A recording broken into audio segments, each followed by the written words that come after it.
Hello and welcome back to another farming simulator episode with me, Daddy Jokey.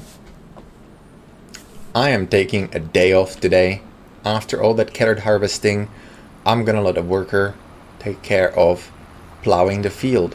Unfortunately, it looks like it's plowing in some massive boulders, but that's just is what it is. We have a lot of stuff to do again, no rest for the weary, but most of it is actually quite simple.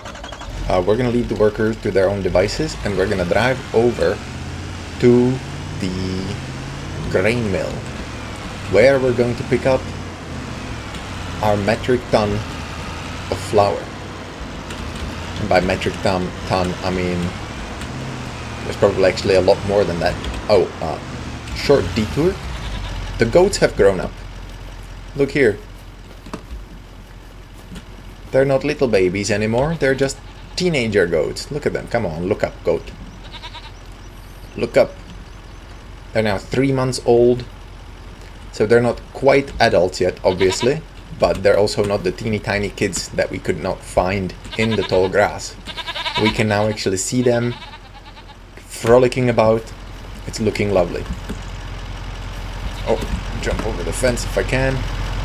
Oh my, wage payment, $50 already. Ooh, we might not have the money to actually afford the worker at this rate. But nah, it should be okay. Plowing this field is not that complicated. However, it does present problems in terms of the large stones that it's generating. I was hoping to avoid having to download a mod not from the official mod hub. However, it looks like I might have to on a unaffiliated website, third-party website for mods. I discovered the front loader bucket rock picker upper that I was talking about in one of the previous episodes, and I was going to wait until it showed up on mod hub to download it, but if it takes too long, which it will, because today's Friday, and so today's load of mods that got deposited in the mod hub is already there, and it wasn't in there. So at the earliest it's going to be Monday or Tuesday, and that's just not going to work for me, because we might have to clear those rocks before springtime, which might happen this weekend recording wise. So yeah, but anyway, I'm gonna go ahead and ask them to load up what they can onto the back of the truck, and we'll hoist it over to our farm. I think when we look at flour, it is just about there. Like yellow, if I remember correctly, yellow means okay. Let's look. Alright, value at stations, so restaurant is 41, max value is 43. So right now this is almost the maximum value that we can get. I think this must be currently at like... sorry, where's the price? The price is there. Yeah, so currently preserved food carrots are also at maximum price, which is weird because I thought it was March that was the max month. But anyway, yeah, we're gonna have them do it. So I'll be back when they're done with it, and then we'll transport it over to the farm or the bakery. I'm actually as of yet undecided. So see you in a second. Alrighty, that's 15,000 liters of flour. It's actually stupid because the models themselves, let me hop on out. The model of the pallet itself says that this is 9 times 1 kilogram per half a box. So where this partition is right here, this is 9, so 3 by 3 per 1 kilogram.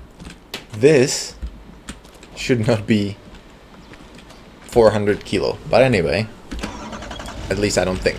Anyway, so now we have that loaded. We gotta be super careful because this truck is janky when it comes to physics. It likes to tip over at the slightest provocation, and as you can see, we already have the flour dancing on the back of the truck. Just what a joy this game. But I think I need to like verify if I actually want to deliver this to the bakery and produce some bread out of it, or if selling the flour is where it's at. Because here's my reasoning. I think the way the game is designed, you're meant to do the production chains from the beginning to the end to maximize your income. However, the question is, how much? So we're gonna take this first batch up to the bakery, and then we're gonna take a short recess, which for you who are watching it on YouTube is literally gonna be just a transition between two different video segments. But for me, it's gonna be some math time, and so that's gonna be interesting. So we're gonna park up right over here, and I will be right back.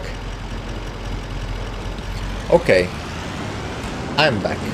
According to my maths, it is not necessarily worth it just for bread.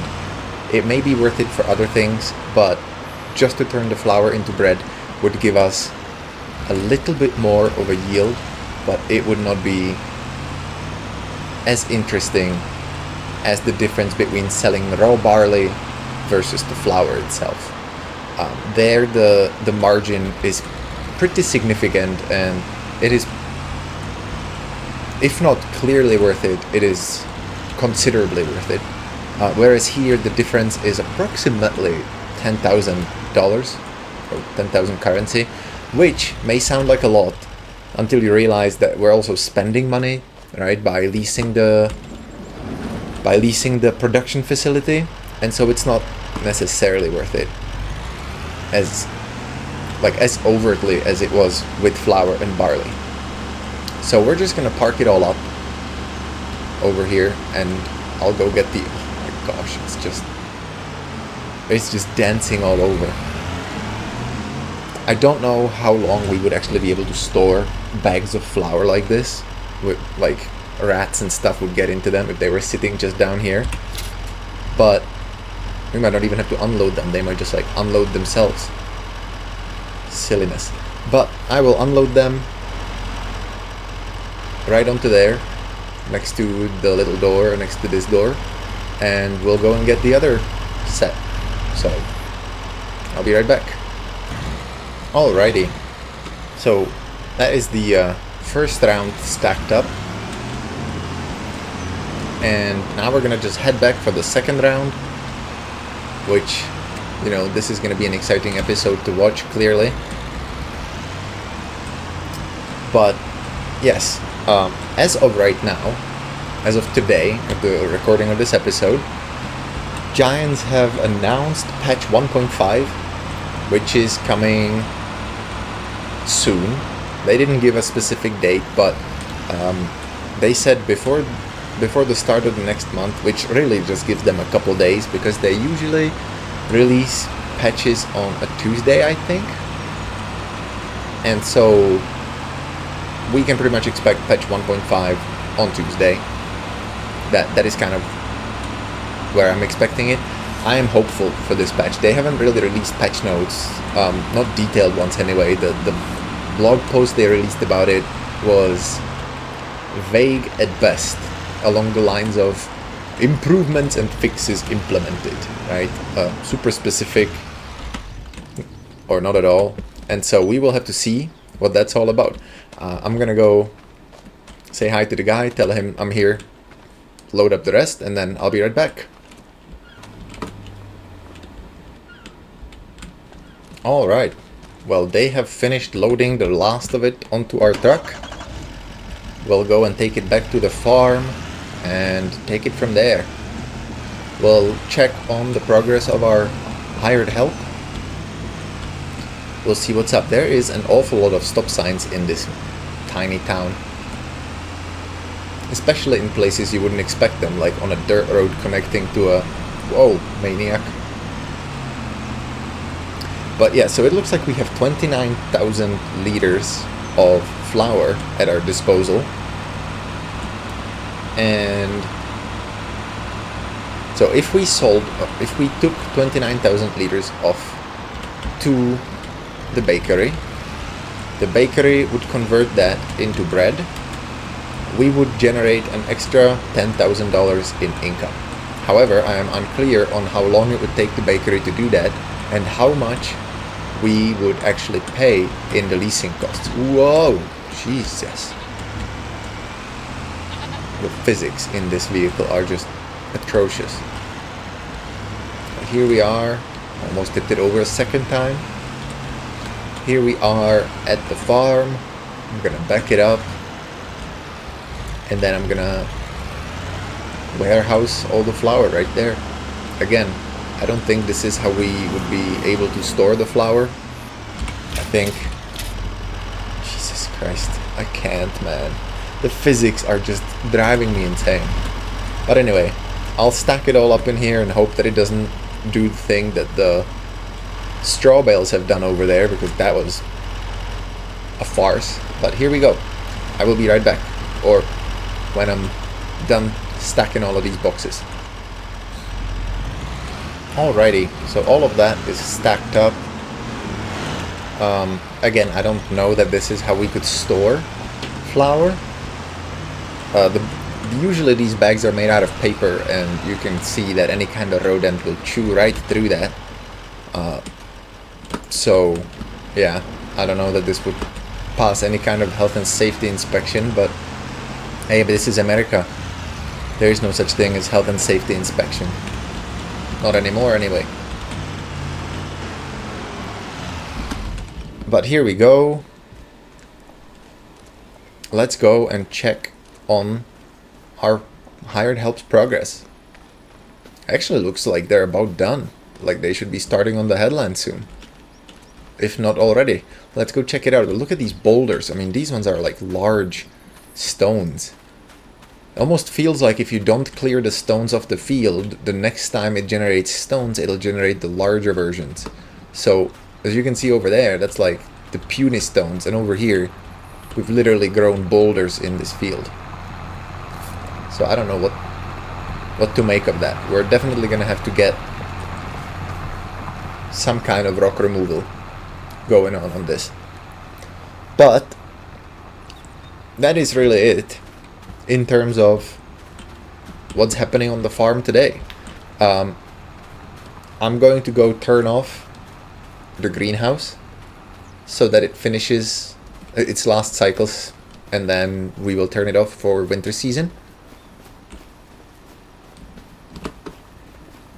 We will wait for the garlic and the lettuce to spawn, because, or actually we'll just let the water run out. There is only 800 liters or 885, so we'll just let the water run out, and then that'll be the way that turns it off.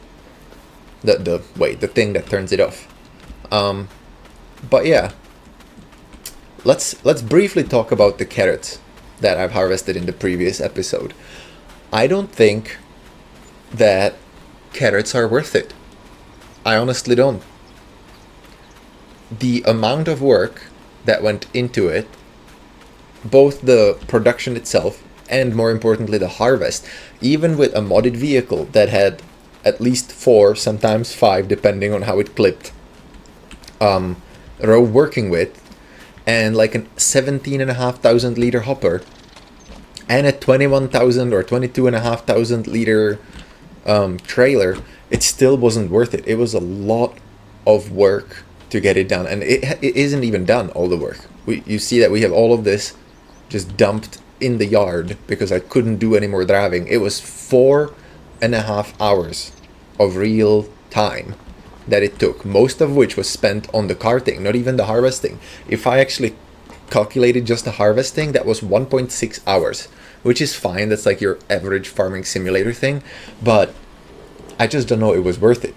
In terms of the income we're gonna get out of it, we're gonna get, now that's a complicated one, because if we go and look into here, if we sell preserved food carrots,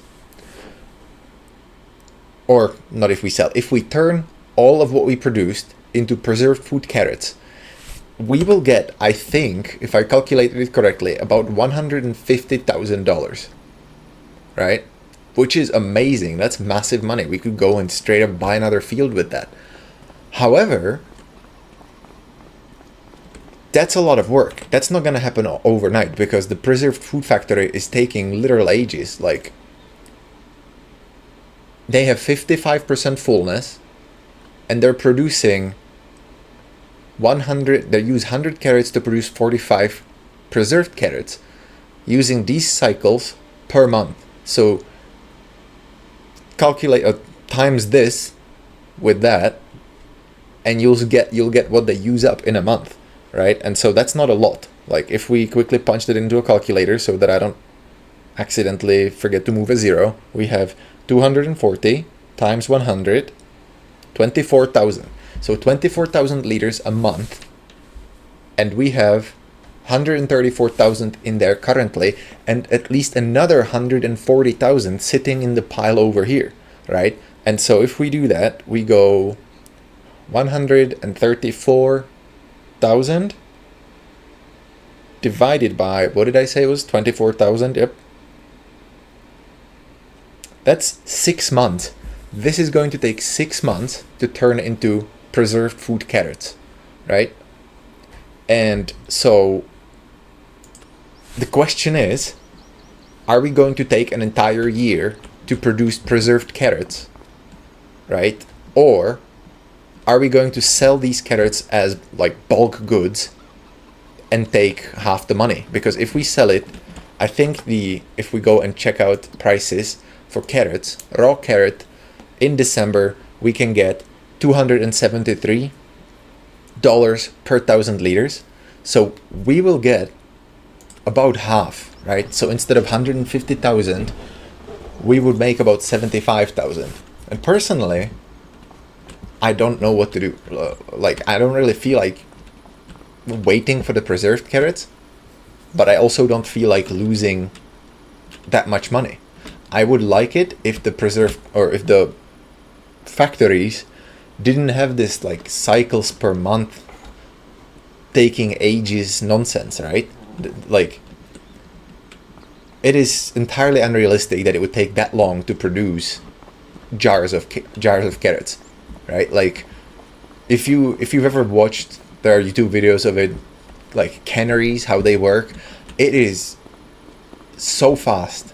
Your carrots go in there, and by the end of the day, what you put in there is already canned and palleted, right? It does not take 6 months to produce what's essentially a one supply load for a grocery store. It just doesn't. And so, like I said, I don't know what to do. This is a big pile of carrots. We're gonna have to shift it using a front loader, so that's gonna be a lot of work. But should we sell it as bulk goods and take a giant cut? Or should we do the unrealistic thing and just leave it sitting out here in the open where animals and weather can ruin it, and then sell it to the preservation factory? I had a thought last night. Again, I can't really make any moves on this. I have neither the experience nor the expertise nor the time, for that matter, to create mods from scratch. But I do remember in FS17 there was a mod called what was it called? I always do this. I go, there was a mod called, and then I actually don't know what the name of it was, but it was something along the lines of a potato washing and sorting mod. And it essentially allowed you harvested your potatoes, and instead of having potatoes and then you go and sell them, which you could take your potatoes and you could build a little placeable thing on your farm, and you could run your potatoes through that, and it was a washing and sorting system, and it essentially washed your potatoes and created a new potato type called washed potato, which was worth a little bit more than your normal potatoes, because obviously they're now clean, they can go directly to the grocery store. And it also graded them, so it separated them, and I don't remember the ratio, but it essentially had something like, imagine it like, with the carrots we could go, hey, we can go 50-50, we can sort them out, and we have washed carrots, and we'll have washed carrots grade A and washed carrots grade B, and your grade B is you take that to the cannery and you turn it into canned carrots because they're just like, they're not great carrots. And then you have your grade A carrots, which is like your super handsome, thick, chunky, juicy carrots that go on the shelves in the grocery store, and you make more money that way. I would love to see the return of that mod for all this veg that we have. Even though I can't imagine shifting several 100,000 liters of carrots through it. That would be definitely interesting to see. But I will have to think on that. I honestly don't know what to do. It might be one of those things where I just like keep shifting these carrots into the cannery to get rid of them, and then we'll just wait an entire year to get the load of preserved carrots. I don't know that they're that shelf stable, but it is what it is. Other than that, I have nothing else that I want to talk about in this episode. We'll leave the worker to do the working. In between now and the next episode, I will figure out what to do in terms of the picking of the rocks, because there is a lot of them. But as for right now, we'll just end on watching the worker start on the headland. I thank you so much for watching. If you enjoyed this shortish episode, leave a like, leave a comment, and I will see you in the next one. Bye.